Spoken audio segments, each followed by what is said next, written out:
Okay, it says we're live. So we got another beer here, another High Tide Imbibe, looking at another brew. And this is going to be something new to me, I believe. I don't think I've had this before.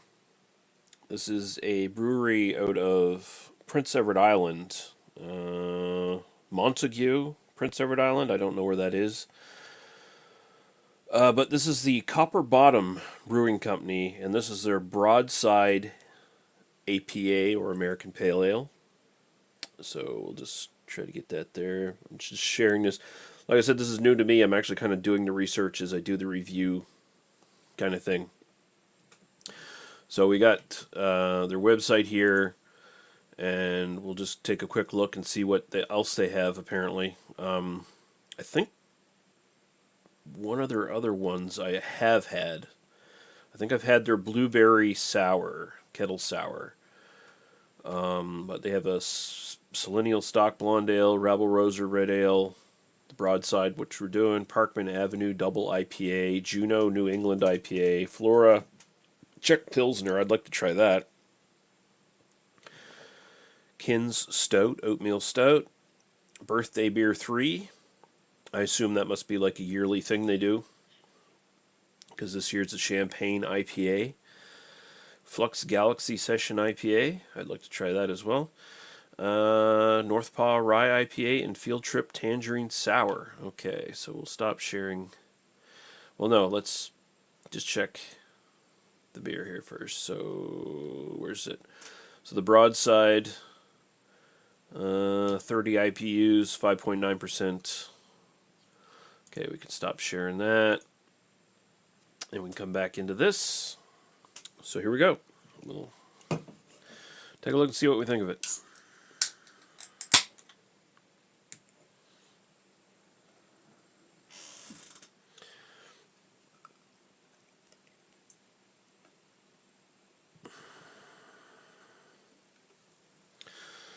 All right. She's pretty clear. Pretty well filtered by the looks of things. So go right to the aroma. It's like I was looking at the website there, and they don't necessarily list what they're using. They just say a classic West Coast American Pale Ale with a clean citrus finish. And we don't need the flavor notes. They say it's hoppy. And yeah, water, barley hops, yeast, and they don't list the hops. And I could not find it on the website, so. Alright. Yeah.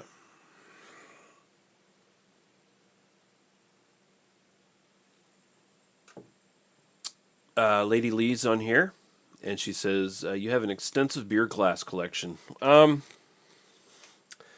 I got a few.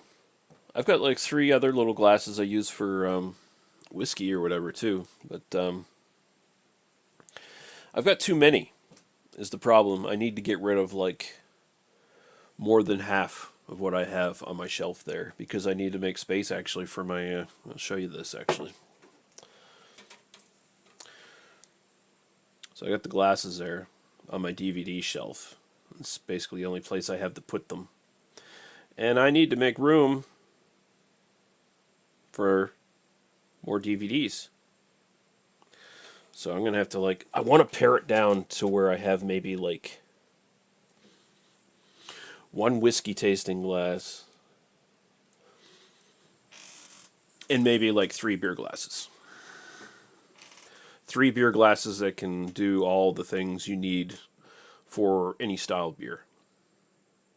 And that might sound hard to some people, but it's actually probably not that hard. I just need to get around to cleaning that shit up. That's all I got to do. But I should move my camera here a little bit.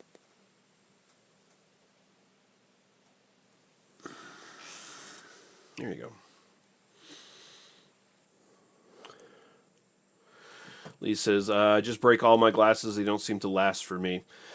Yeah, I break a few here and there. Yeah.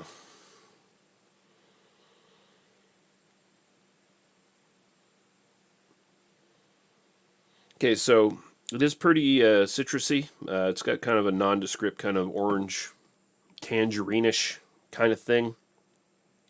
And then there's a lot of pine sort of coming up from the back end as well.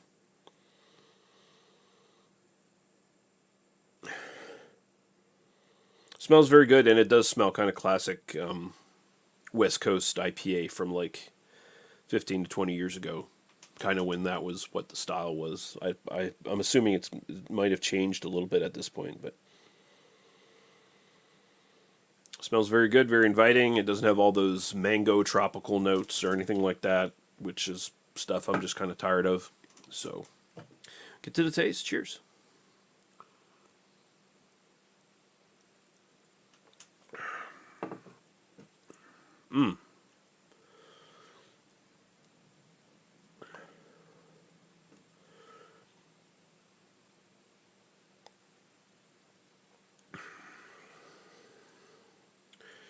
Very light in body.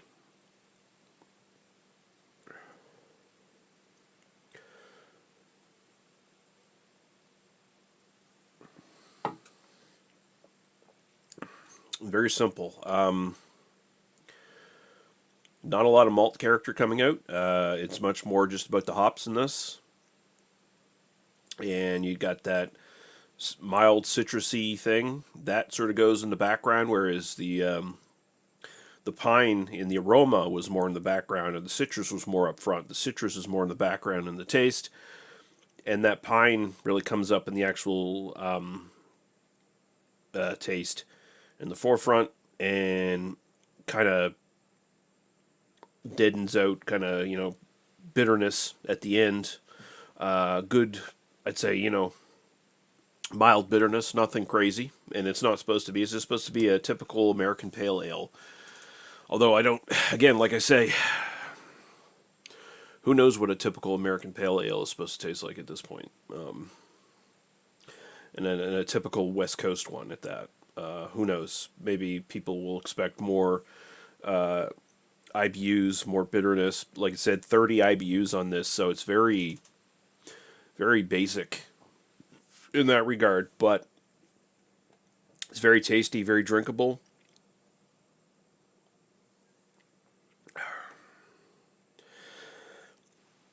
And being the guy who really doesn't like modern, fruity, tropical juice, whatever IPAs, I appreciate this a lot more.